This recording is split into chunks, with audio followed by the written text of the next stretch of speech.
Olá, meninos. Oficialmente estamos iniciando a gravação da nossa aula 11, semana 11. Sejam todos bem-vindos. A gente já conversou um pouquinho sobre dúvidas de vocês, questionamentos, e agora nós estamos iniciando a gravação do conteúdo propriamente dito. O que nós vamos fazer na aula de hoje, professor Valmir? Bom, para a nossa aula de hoje, nós vamos fazer uma revisãozinha das duas questões, dos dois itens que vocês erraram mais na nossa AV1. Vocês viram que a nossa AV1 tinha a solicitação de 4 possibilidades. E muita gente diminuiu um pouquinho a média, era para todo mundo ter ficado com 10, eu queria ver todo mundo com 10, mas teve gente que deixou de fazer 2 momentos da atividade. Um foi relacionado aos direitos humanos e outro foi um momento relacionado às ações afirmativas. Por isso que eu resolvi fazer a nossa RDL de hoje, que é uma revisão de literatura sobre esses dois aspectos. O que faltou no trabalho? Muita gente pegou o trabalho, escolheu um tema e fez o trabalho sobre o tema, mas não assistiu a aula lá, o vídeo da plataforma, explicando, e nem leu o que estava sendo solicitado. Estavam sendo solicitadas 4 coisas. Então, quem não tirou 10 no trabalho, professor, como é que eu sei que eu não tirei 10 no trabalho?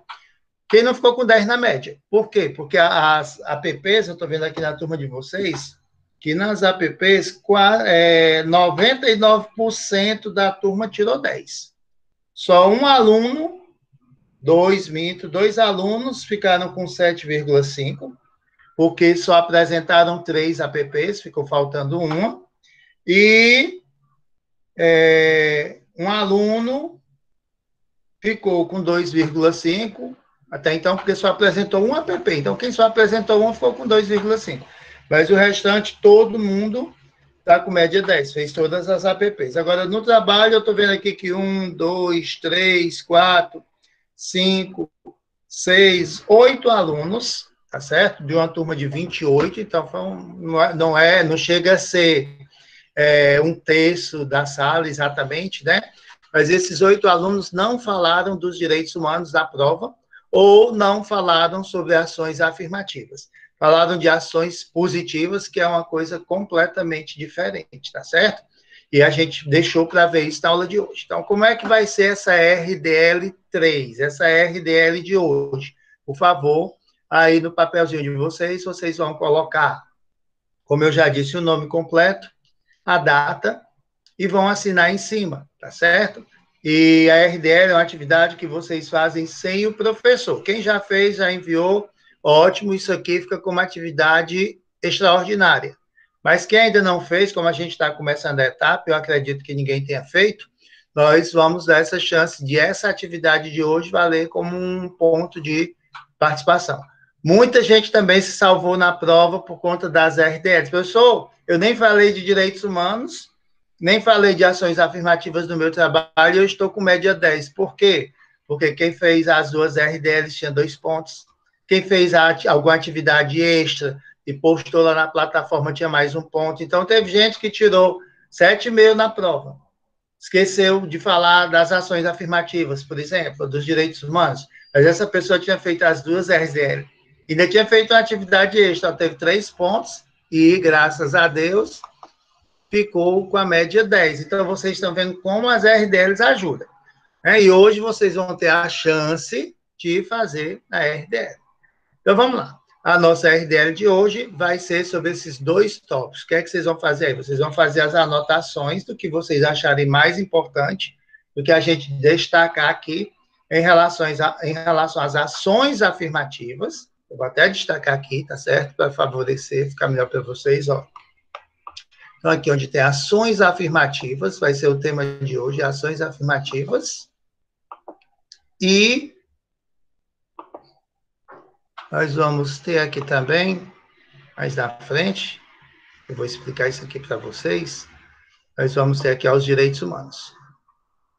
Então, quando a gente encerrar aqui a aula, vocês vão complementar, vou dar um tempinho, para vocês complementarem esses 2 conteúdos com pesquisa, né? O tema, vou até escrever aqui no chat, para vocês, ó, tema RDL3. Vamos lá.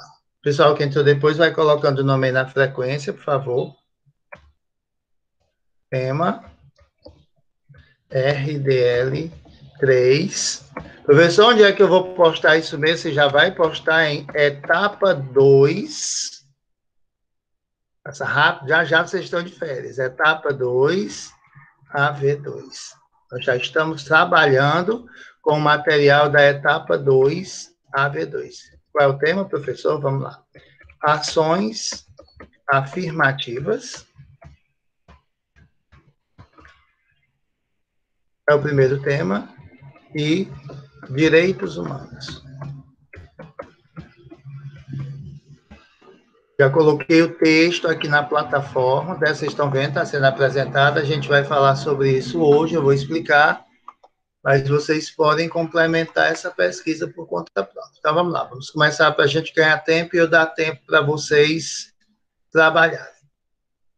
Está vendo aí? Aprofundamento das questões da AV1 e esclarecimento de dúvidas. Faltou o D aqui. Esclarecimento de dúvidas. Salvado. Bom, gente, então, como a gente já tinha comentado em sala, a primeira coisa que vocês vão colocar aí é um conceito. O que são essas ações afirmativas, né? Eu já expliquei para vocês, vamos fazer uma revisãozinha. São medidas que têm por objetivo reverter a situação de desigualdade. Ou então, o objetivo das ações afirmativas. Primeiro, o que são ações afirmativas? São medidas. Né? Mas medidas como, professor? Medidas para quê? Medidas que têm por objetivo reverter a situação da desigualdade e da discriminação.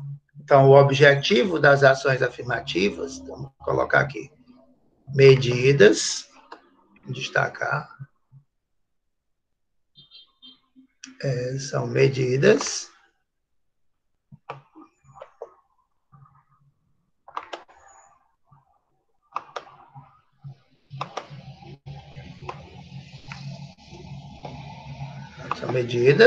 para tempo até de vocês anotarem, com objetivos, são medidas para quê?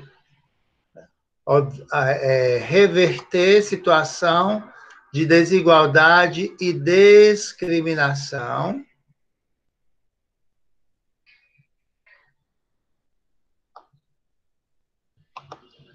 a que foram ou ainda estão submetidos indivíduos de grupos específicos. Por que esses grupos específicos, professor? Porque essas medidas afirmativas, turma, elas não são para todo mundo. Elas tentam resgatar, elas tentam reverter. Aqui eu fiz isso sublinhado, foi? Deixa eu corrigir. Aquilo que foi retirado injustamente dos índios, por exemplo, que foram escravizados, dos afrodescendentes, a mulher que, pela lei, na época, ela não podia votar, ela não podia participar da vida social como um todo, né? Então, essas pessoas, elas sofreram algum dano.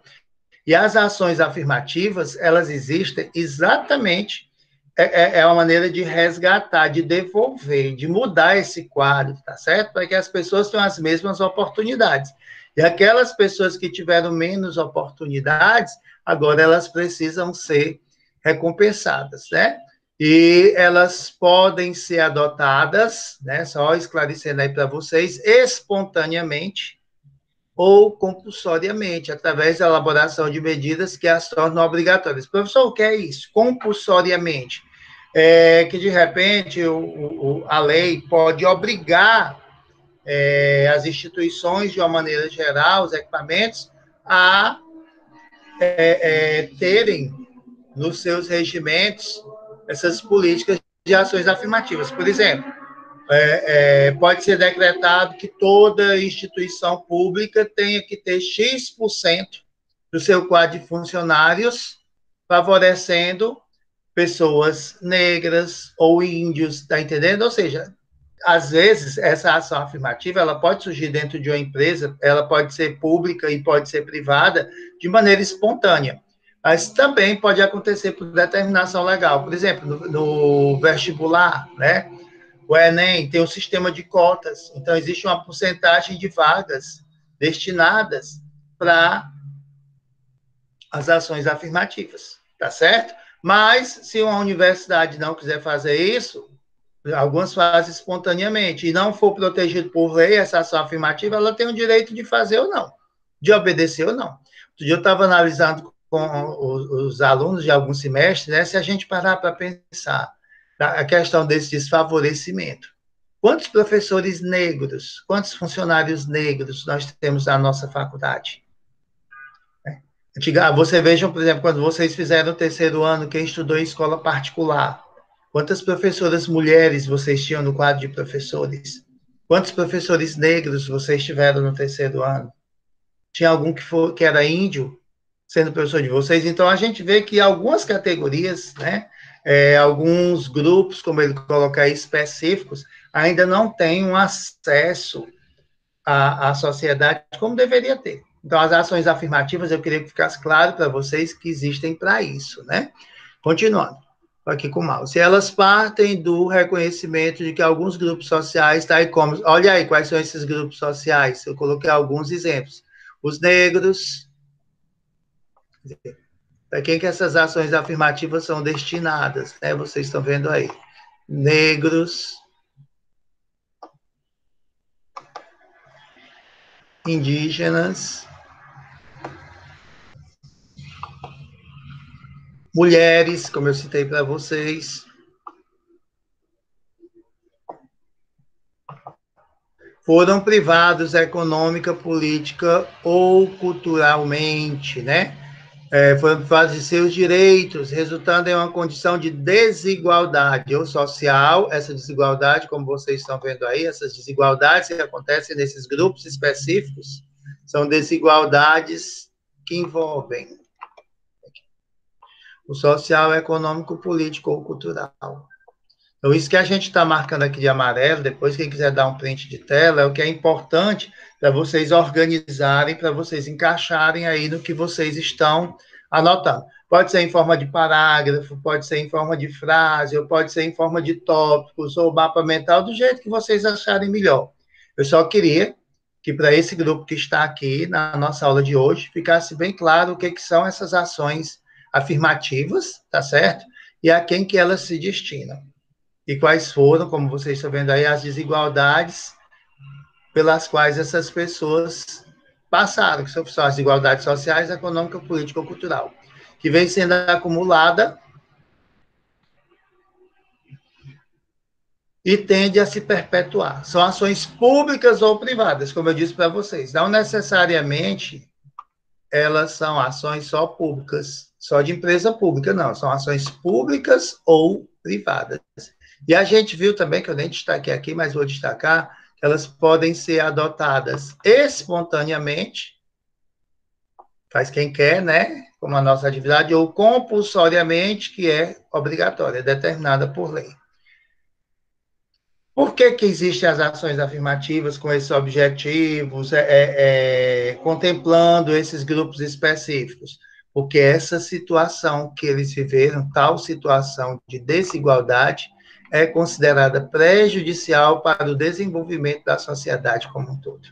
E é por isso que a gente estuda isso em sociologia, porque está relacionado ao desenvolvimento da sociedade.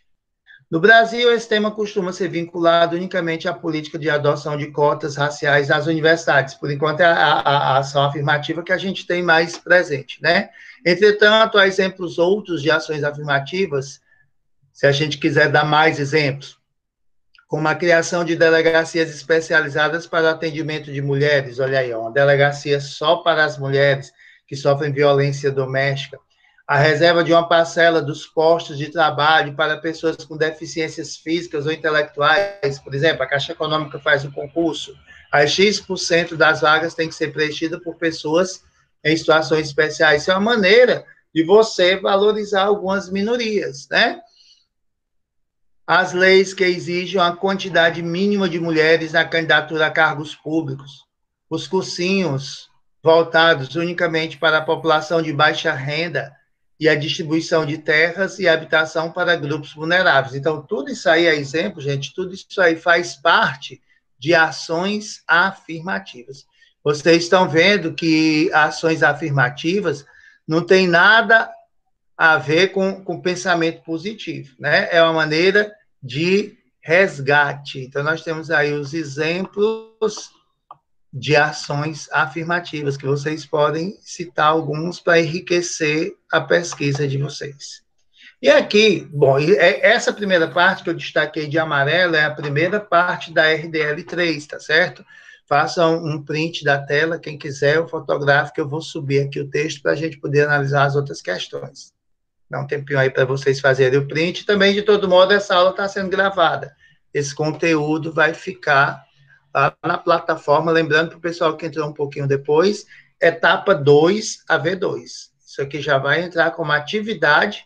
A gente está fechando a AV1, fazendo essa revisão do que o pessoal mais falhou na nossa prova, mas já valendo como uma pontuação de participação para a segunda etapa. Então, vamos lá. Vamos passar adiante. Alguma pergunta, gente? Alguma dúvida? Quando vocês ficarem calados, eu vou entender que é porque vocês estão compreendendo tudo, tá certo? Se tiver alguma dúvida, por favor, pergunte. Bom, como é que acontece isso, professor? Essas ações afirmativas, qual é a luta da gente dentro da faculdade Paulo Picasso? Que nem precisa colocar na prova, é só para vocês conhecerem. Nós temos alunos que vieram de escolas públicas e, por falta de oportunidade, não tiveram acesso a uma boa escolarização. Então, o que acontece com esses alunos? Com uma maneira de resgatar isso aí, qual é? Nós temos o Procada. Vocês viram, desde o primeiro semestre, nós temos algumas aulas de nivelamento. É uma maneira que a faculdade, enquanto se vocês estiverem no quarto semestre, vocês forem fazer uma cadeira, uma disciplina, e vocês perceberem que não conseguem entender aquele conteúdo por falta de base, então vocês vão conversar com a coordenação acadêmica e a faculdade vai providenciar para que vocês tenham essa base que faltou no ensino médio. Isso é uma medida que a gente faz para melhorar a situação de vocês. Alunos de baixa renda, que através de financiamento do governo ou da própria instituição obtêm a oportunidade de estudar na FACPP e não tenham condições de arcar com as despesas de moradia. Por exemplo, alguns alunos nossos, eles não tinham onde morar, eles vinham no interior, eles passavam no vestibular. Então, ali ao lado do estacionamento, nós temos uma casa que abriga parte desses alunos que buscam uma ajuda em termos de habitação. Nem sei se vocês sabem disso, né? Alunos com deficiências intelectuais, por exemplo, nós temos alunos que têm um comprometimento leve de autismo ou alguma outra patologia, né, alguma deficiência física mesmo, e que a gente tenta dar um suporte. A faculdade tem o núcleo de psicologia com o professor Almir, para fazer um acompanhamento, inclusive psicopedagógico, entrar em contato com a família. Então, se tem alguém que sente uma dificuldade muito grande de aprender, que acha que tem uma déficit de atenção ou de concentração, essas pessoas são assistidas pelo setor de psicologia, elas precisam procurar ajuda. O professor nem sabia que a faculdade tinha isso, algum aluno que tem entrado neste semestre. Então, vocês estão vendo que a gente tem a questão da moradia, a questão do acompanhamento psicológico, tá certo? Vocês vão ver aí no último item que nas cadeiras clínicas, alunos de baixa renda são selecionados para que tenham, por conta da instituição, os equipamentos de uso pessoal necessários para a realização das atividades práticas e, desse modo, não tenham que abandonar o curso. Então, nós já tivemos situações em que o aluno era muito carente, que ele não tinha condições de comprar a lista de material.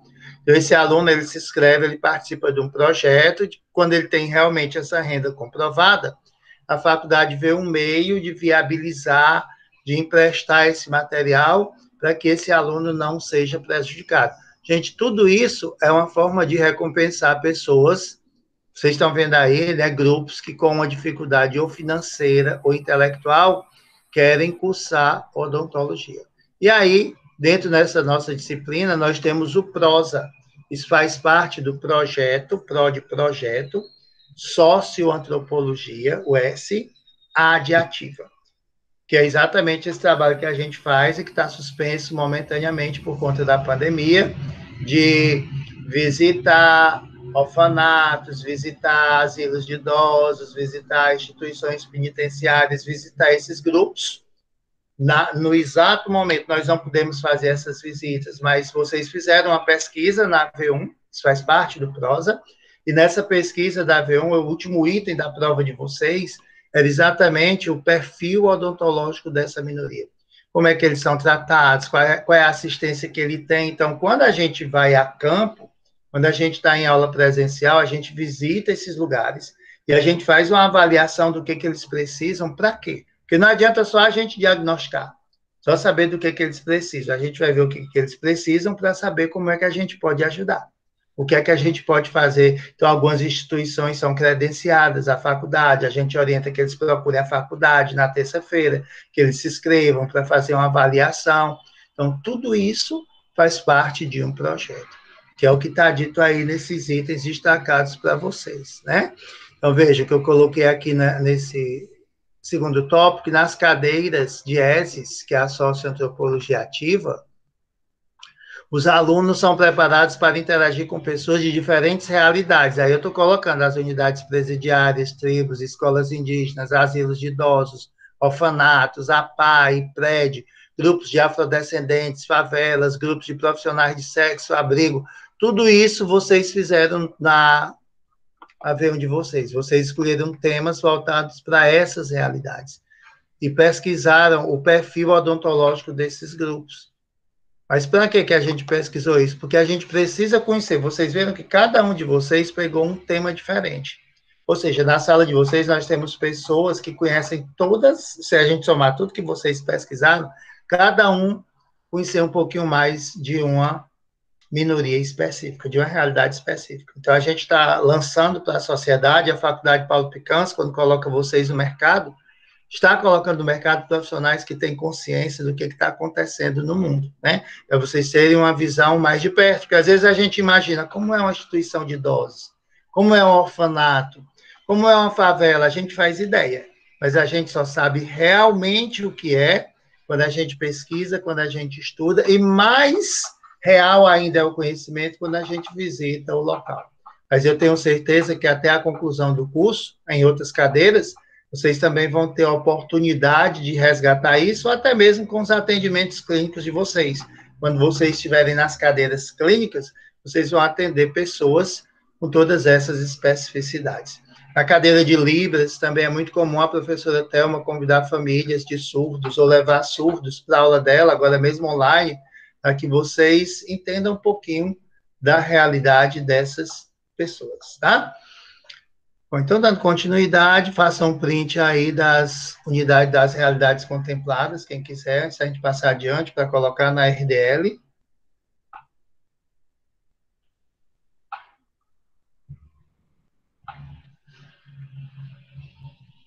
Vamos lá.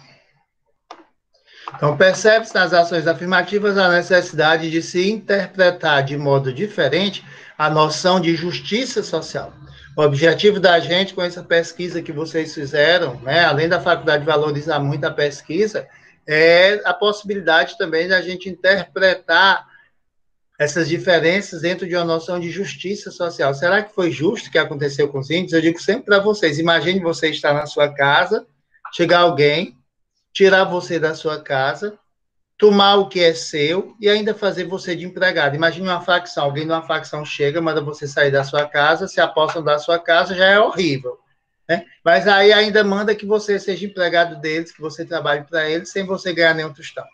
Professor, isso é desumano. Foi o que fizeram com os índios, foi o que fizeram com os escravos, tá certo? Então, isso não é justo, e a gente precisa ter a noção dessa justiça. É como essa situação que a gente está vivendo de pandemia.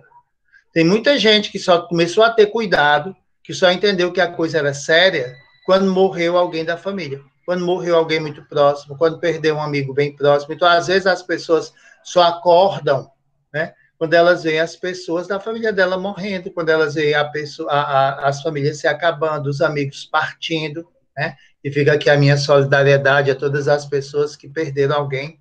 Pessoas que até por outro motivo, eu tenho amigos, gente, que tiveram um problema de saúde e tiveram que ser hospitalizados e não tinham Covid. E ao da entrada no hospital, pegaram Covid e morreram por conta da Covid. Não tem questão de idade. Nós temos casos de pessoas idosas que adoeceram, que foram internadas e que a neta, por exemplo, ficou cuidando da avó, e que a avó escapou e a neta faleceu. Então, a gente precisa ter cuidado, a gente precisa ter essa consciência de justiça. A gente precisa ter essa consciência social. Eu digo muito, eu já tomei as 2 doses da vacina, eu estou imunizado, mas eu posso ser vetor, eu continuo com os mesmos cuidados, com a mesma máscara, eu continuo fazendo tudo como se eu não tivesse sido vacinado. Por quê? Porque se eu for contaminado, como eu fui vacinado, em mim pode ser uma possibilidade, né? Existe uma porcentagem. Pode ser bem leve, mas eu posso transmitir para um aluno meu, eu posso transmitir para alguém que está perto de mim, que não se vacinou e para essa pessoa ser fatal. Então, eu fui um assassino. Eu matei alguém por falta da minha responsabilidade, por falta do meu senso de justiça social, tá certo? A gente, às vezes, reclama, porque as nossas aulas são só remotas, é horrível, tudo bem. Ninguém é obrigado a gostar de aula remota, a gente pagou por aula presencial, eu passo por isso também nos meus cursos, no meu doutorado, né? A possibilidade de ter uma aula remota, por uma coisa que é na Europa, eu paguei em euro, paguei caríssimo, mas enfim, qual o valor de uma vida? A gente tem que pensar assim, o que é importante. E às vezes a gente, quando vê alguma coisa errada, diz assim, eu errei, mas você também errou. Então a gente condena, mas por que está liberado para algumas pessoas e para outras não? Concordo com vocês. Existem as injustiças, mas isso não justifica, não é por causa disso que a gente vai querer, socialmente falando, tá certo? Respeito à opinião de cada um, mas sociologicamente falando, a gente tem que pensar no todo, a gente não pode pensar só na gente. Nós já trabalhamos aqui conceitos como o egocentrismo, que é quando eu volto só para a minha cultura, quando eu volto só para mim, o egoísmo, né, a diferença. E vimos também a questão da empatia, de a gente se colocar no lugar do outro, e a questão do altruísmo, que a pessoa altruísta, além de se colocar no lugar do outro, ela ainda pensa numa possibilidade de transformar a vida do outro, de transformar o mundo, e todo ano a gente tem essa oportunidade. Né? Natal, a gente fala assim que é nascimento de Jesus, que a gente precisa renascer para a vida. Aí vem agora a Páscoa é período de ressurreição. Vocês vão ver que as religiões, cada uma à sua maneira, e a própria vida, nos dá muitas oportunidades para que a gente possa refletir, para que a gente possa repensar as nossas atitudes e para que a gente possa se reconstruir, para que a gente possa ser uma pessoa melhor, para que a gente possa ser a nossa melhor versão. Então, quando a gente trabalha com ações afirmativas, e já entrando nos direitos humanos, quando a gente fala de direitos humanos, a gente fala nessa possibilidade de se ter uma sociedade mais justa, em que todas as pessoas possam ter as mesmas oportunidades, né, os mesmos direitos. Então, para o pessoal que entrou um pouquinho depois, a gente está fazendo a RDL3, a primeira questão da RDL3, quem tirou print, quem fotografou, por favor, coloca no grupo de vocês para ajudar os amigos que perderam a aula, caso eles queiram fazer essa atividade, eles verem a aula, eles pesquisarem, eles fazerem isso que vocês estão fazendo, tá certo? E a segunda parte que nós vamos ver agora está voltada para os direitos humanos, né? Justiça e saúde. Os direitos humanos, lógico que eles são bem abrangentes, mas o que foi que a gente focou na nossa prova? A gente não ia falar lá de direitos humanos como um todo. Então, eu salvei esse texto aqui da internet para partilhar com vocês, para dividir com vocês, mostrando qual é a relação dos direitos humanos com a saúde. Então, o direito à saúde, é importante a gente saber que esse direito ele é previsto na Constituição Federal. O direito à saúde é previsto na Constituição Federal. É uma observação importante. Insere-se nos direitos sociais fundamentais. Por conseguinte, depara sua origem no constitucionalismo contemporâneo, sendo considerado um direito humano primordial. Né? Então, vocês estão vendo aí que o direito à saúde, ele está na Constituição Federal. Ele se insere nos direitos fundamentais e ainda é considerado um direito humano primordial. Professor, o que é isso? Primordial, prioritário. A saúde é a base de tudo, tá certo? Por quê? Por que a gente se alimenta? Por que a gente precisa de uma casa própria? Nós vamos ver que existem os determinantes sociais de saúde. Gente, a saúde da gente, nós vamos estudar isso mais adiante, ela está relacionada com tudo. Para você ter uma ideia, quando um aluno sai de casa, pega um ônibus ou uma Topic para ir para a faculdade, e o trânsito está engarrafado, ou mesmo quem vai no seu carro pega um trânsito engarrafado, a gente já se estressa. O estresse já diminui a imunidade da pessoa. Tá certo? Quem está no ônibus, quem está na Topic lotado, imagine você sair de casa, pegar um ônibus lotado, que vai lhe sacudindo como se você fosse uma banana dentro de um liquidificador, até você chegar à faculdade.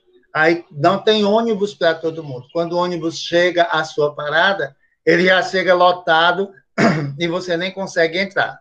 Ah, meu Deus, vou perder a chamada, vou perder o começo da aula. Aí você já começa a se preocupar, você já começa a se estressar.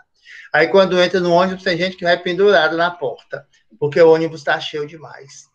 Aí, por conta da falta de engenharia de trânsito, a mobilidade urbana comprometida, tem engarrafamento por cima de engarrafamento. Meu amigo, isso mexe com o juízo de qualquer um. Então, vocês vão ver que aí, mexendo com o seu juízo, diminui a sua defesa imunológica e você tem mais chance de adoecer. Nesse ônibus lotado, você tem mais chance de pegar uma gripe, uma tosse, uma doença. As pessoas passam se encostando nas outras, você pode pegar uma coceira, alguém encostou o braço no seu braço, você está exposto ali a muita coisa, tá certo? Então, isso aí interfere na saúde. Casa própria, você não ter uma casa própria, você viver de aluguel, isso, viver perturbando o seu juízo, diminui sua defesa imunológica. Por isso que a gente tem projetos chamados Sonho da Casa Própria. O sonho de muita gente é ter uma casa para morar. Aí você tem a casa, mas não tem água potável, não tem estrutura para essa casa, não tem energia. Tudo isso, a gente vai ver que tudo isso acaba interferindo na saúde, que é o que a gente chama de determinantes sociais em saúde. E se a saúde é um direito previsto na Constituição, então todos esses fatores precisam ser considerados. Eu queria que vocês entendessem isso, eu ia ficar muito feliz se ao final da aula de hoje vocês tivessem essa consciência, assim, de como que os direitos humanos, o direito à moradia, o direito a ir, o trânsito, o engarrafamento, como é que isso interfere na saúde da gente. Porque alguns alunos até perguntam, professor, o que isso tem a ver com a odontologia? Tem, que a pessoa que tem defesa imunológica mais baixa, ela vai ter mais chance de ter uma inflamação na gengiva, dependendo também do tipo de alimentação. Aquela pessoa que não tem muito tempo, porque o transporte demora. Por isso que eles fazem os corredores de ônibus. Às vezes você chega mais rápido indo de ônibus do que indo de carro, né? Para poder você ter um tempo de, depois do almoço, poder escovar um dente, alguma coisa, você ter espaço, poder, as condições de trabalho, você ter um banheiro adequado no lugar em que você trabalha, o aluno que passa o dia na faculdade, que almoça na faculdade ou janta na faculdade, tem um lugar em que ele possa escovar os dentes, né, ou diante de uma necessidade, tomar um banho, isso são condições de saúde. Nós, professores, lá na nossa sala, a gente tem todas essas condições. A gente tem alimentação, a gente é o nosso local de trabalho, né? Tem banheiro para quem sai de uma cirurgia poder tomar um banho, alguma coisa. Nós temos tudo bem determinadinho, tá certo? A garantia dos direitos humanos, por sua vez, apresenta-se como condição fundamental para o exercício de outros direitos sociais. E sua efetivação revela dificuldades para a consolidação de novas formas de partilha de poder político e direcionamento das decisões políticas para o interesse público. Então, tudo isso, gente, esses direitos humanos, tem que ser uma coisa voltada para o público. Vejam agora a questão da vacinação. A gente tem os grupos prioritários, as pessoas que estão sendo vacinadas inicialmente, mas a gente vê que aqui ou acolá tem alguém que fura essa regra, tem algum político que consegue vacinar a família sem a família ser do grupo prioritário, e não é para ser assim. É por isso que precisa de uma Constituição.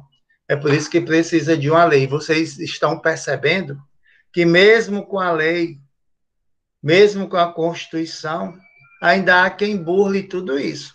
Imaginem se nós não tivéssemos, né? Outra coisa interessante que vai interferir nessa condição de saúde, a Constituição protege, vocês vão ver aí, é o seguinte: as expressões de ódio contra a identidade e orientações sexuais assumem proporções inimagináveis. Quantos travestis são assassinados? A gente vê notícia na televisão quase que diariamente, por isso que foi um dos temas dos nossos trabalhos, a questão do gênero, né? Chegando ao absurdo de compor em alguns países políticas públicas. Tem lugar que isso é tão forte que tem uma política pública voltada só para os travestis. Do jeito que a gente tem a delegacia da mulher, é como se a gente criasse uma delegacia só para os trans, travestis, só para as agressões de gênero, tá certo? Em relação ao gênero. O racismo, é como se a gente tivesse a necessidade, com o tempo, de ter uma delegacia só para cuidar de problema de racismo. Pessoal que acompanha o Big Brother, quem tem tempo, né, vocês vão ver a questão que foi gerada ontem e que já vinha acontecendo há algumas semanas. Eu gosto de acompanhar, como eu já disse para vocês, não posso ver todo dia, mas quando eu posso eu vejo, e eu vejo ali no BBB as questões sociais, as questões psicológicas. Gente, a confusão todinha se deu, porque um dos personagens lá da casa recebeu o castigo, o monstro, era uma fantasia de homem pré-histórico, e o cabelo era um cabelo bem crespo e com alguns ossinhos amarrados, e o personagem mesmo, e é aí que entra o perigo, porque tem muita coisa que a gente faz sem a intenção de, mesmo sem a intenção de machucar, mesmo sem a intenção de ferir. Ele comparou o cabelo do monstro com o cabelo de um outro personagem afrodescendente.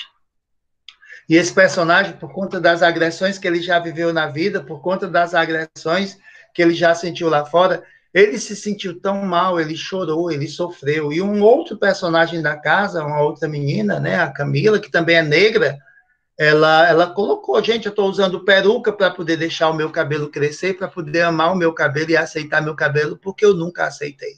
Então, que história é essa de cabelo bom? Por que existe um cabelo bom e existe um cabelo ruim? Não, existe um cabelo liso, um cabelo crespo, mas é um cabelo. Então, essas questões são questões de preconceito, são questões desrespeitosas, e às vezes quem está de fora, quem não tem experiência, isso é besteira, isso é frescura, tá entendendo? Porque nunca passou por isso. Mas quem sabe a dor que está sentindo é a pessoa que sente essa dor. Então, a gente, nos consultórios da gente, a gente, nos nossos atendimentos, a gente precisa ter muito cuidado de não machucar, muito cuidado de não ferir, muito cuidado de não ofender. Por quê? Porque as pessoas adoecem, muitas vezes as pessoas que adoecem, elas são mais vulneráveis, como eu disse, muitas vezes por ter uma defesa imunológica baixa, muitas vezes pelo sofrimento da própria vida. E elas vão buscar na gente um acolhimento, e a gente acolhe com o olhar. Hoje nós usamos as máscaras, mas os dentistas, em todos os seus atendimentos, eles usam máscaras. Eu tenho uma amiga que ela é assim, muito bacana, e eu digo para ela que ela é uma das poucas pessoas que eu conheço que ela consegue sorrir com os olhos. Então, a máscara não impede de ela passar a alegria dela, o sorriso dela. Então, a gente precisa também aprender a ser cativante com os olhos. A gente precisa olhar para as pessoas com os olhos do coração, com os olhos que acolhem. Eu sei que o consultório da gente não é feito para isso, mas faz parte, gente. Tudo é um processo. Vocês vão ver que o dentista que sabe acolher, o dentista que sabe receber essas minorias sociais, que sabe entender o conflito que elas vivem dentro delas, com certeza esse consultório, gente, ele é mais divulgado, ele é mais procurado. Você vê quando a gente entende o outro.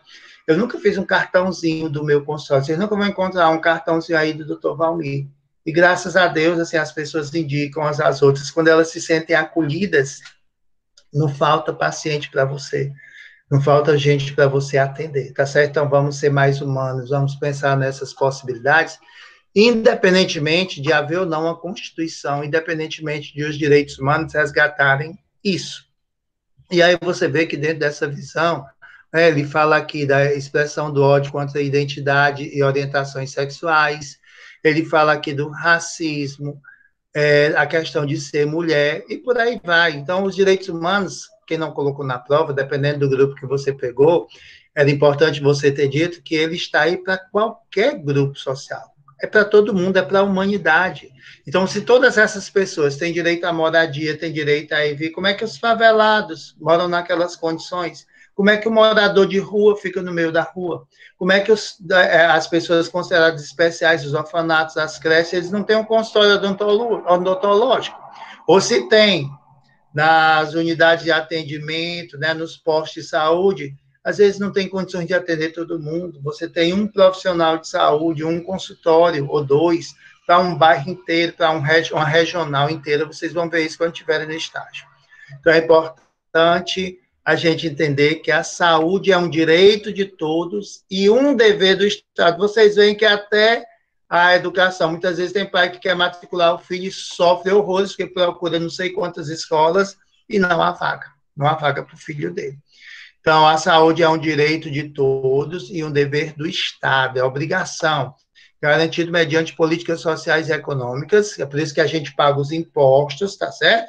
Existem verbas destinadas à saúde, verbas destinadas à educação. Aí a gente vê muito desvio, a gente vê muita injustiça, a gente vê muita irregularidade. Por isso que a gente precisa da lei para fazer justiça e nós somos fiscais dessas possibilidades. Né? Redução de riscos de doença e de outros agravos de acesso universal e igualitário às ações e serviços para promoção, proteção e recuperação.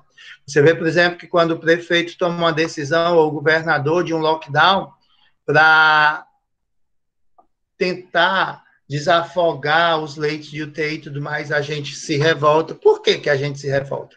Muitas vezes a gente se revolta porque professor, eu prefiro arriscar minha vida indo trabalhar do que eu ficar em casa sem ganhar nada, morrendo de fome. Como é que eu vou viver? Como é que eu vou comer? Como é que eu vou pagar minhas contas? Tem muita gente que pensa assim, está correto.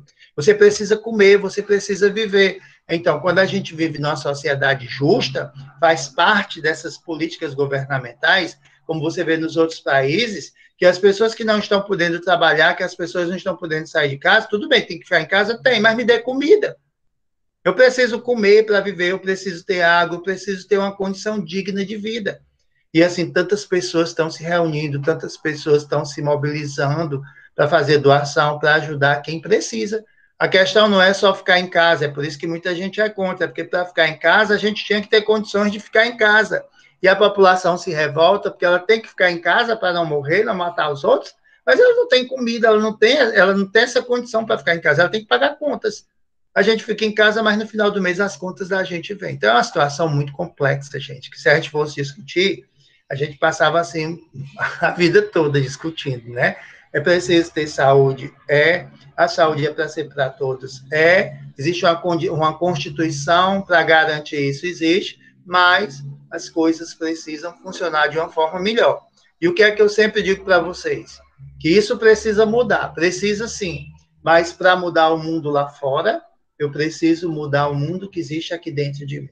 Se a gente sair dessa aula com essa consciência social, e se cada um conseguir fazer sua parte, com certeza nós vamos contribuir para a construção de um mundo melhor. Né? Então é muito importante, é muito necessário que cada um faça o seu papel. Esse texto que eu estou colocando aqui para vocês, se eu não tiver colocado ainda, eu vou colocar lá na etapa 2, AV2, para ajudar no trabalho de quem está fazendo depois. Vocês que estão aqui comigo, qual é a ideia de vocês? É só fazer essas anotações que a gente está destacando e mandar para mim. Eu digo sempre que os alunos que assistem a aula, eles são privilegiados. Quem está aqui, não basta fazer o que a gente está discutindo aqui. Você escrever um pouquinho sobre as ações afirmativas, dizendo o que são, dizendo o que são os direitos humanos, e você pode fazer no último parágrafo, gente, dar uma conclusãozinha, dizendo o que você achou disso que a gente conversou aqui, qual é a sua opinião. Isso é a sua RDL, é o que você quiser, fica a seu critério, tá certo? É um prêmio para quem está aqui na sala com a gente. Outra coisa que a gente vê aí no último parágrafo, que é um detalhe que a gente precisa comentar, é quando ele diz aqui, ó, há um exagero no direcionamento dos indivíduos para a autorresponsabilização por sua saúde. O que é isso? Você é responsável pela sua saúde. Você tem que ter cuidado. Sim, mas como é que eu posso ser responsável pela minha saúde? Com os engarrafamentos, com ônibus lotados, sem condições de vir, sem condições adequadas de trabalho, sem emprego para todo mundo. Então, assim, é muito fácil você autorresponsabilizar o outro. Você diz, a culpa é sua, o problema é seu. Não, na sociedade, nós vivemos em sociedade, e a sociologia, a socioantropologia, eles estão aqui no nosso currículo para isso, para a gente entender que vamos precisar de todo mundo. Tudo é dever de todo mundo, né? A saúde depende, por isso que eu estou dizendo para vocês que a saúde depende de tantos outros determinantes que ninguém pode garantir, portanto, como direito. Ou seja, é o que eu falei para vocês, os determinantes sociais de saúde. Tem muita coisa envolvida, tá certo?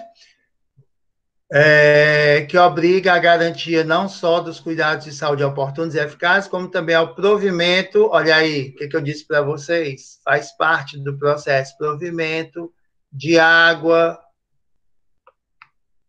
necessária de forma segura, saneamento, alimentos seguros e saudáveis, habitação, conhecimento, cultura, enfrentamento das mudanças climáticas, tudo isso aqui faz parte do processo, entre outros. Aqui são só alguns exemplos, são muitos fatores, são muitos determinantes que interferem na saúde do indivíduo. Então, esses são alguns cuidados que a gente precisa ter, e aqui no último parágrafo, o que é que a gente acrescenta para vocês, dizendo que só com o modelo de desenvolvimento que privilegia o bem-estar humano ao invés do lucro, porque muitas vezes as pessoas criam a instituição pensando no lucro. Por exemplo, eu coloco o meu consultório porque eu preciso trabalhar, eu quero ganhar dinheiro. Sim, mas lá na minha clínica nós temos um projeto social. Nós atendemos pessoas que não têm condições de pagar uma consulta cheia. Olha que uma consulta com um psicanalista conhecido, um psicanalista bom, um consultório bom, gente, ela não é barata.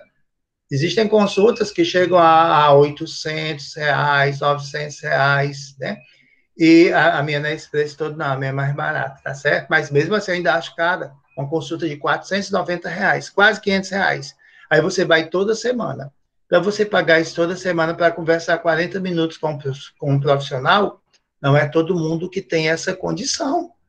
Então, veja, do mesmo jeito que a consulta tem um preço caro para a pessoa que pode pagar, também tem aquela pessoa que não pode pagar, que ganha bem pouquinho e a gente atende dentro de um projeto social.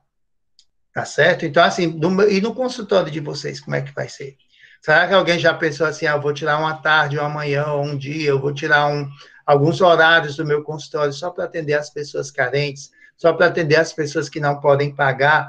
Às vezes a gente tem essa ideia tão clara, a gente tem um sonho tão bonito, e quando a gente cresce financeiramente, e em termos de idade mesmo, né, de monetário, às vezes as pessoas esquecem esses sonhos lindos que embalavam a criança que mora dentro da gente.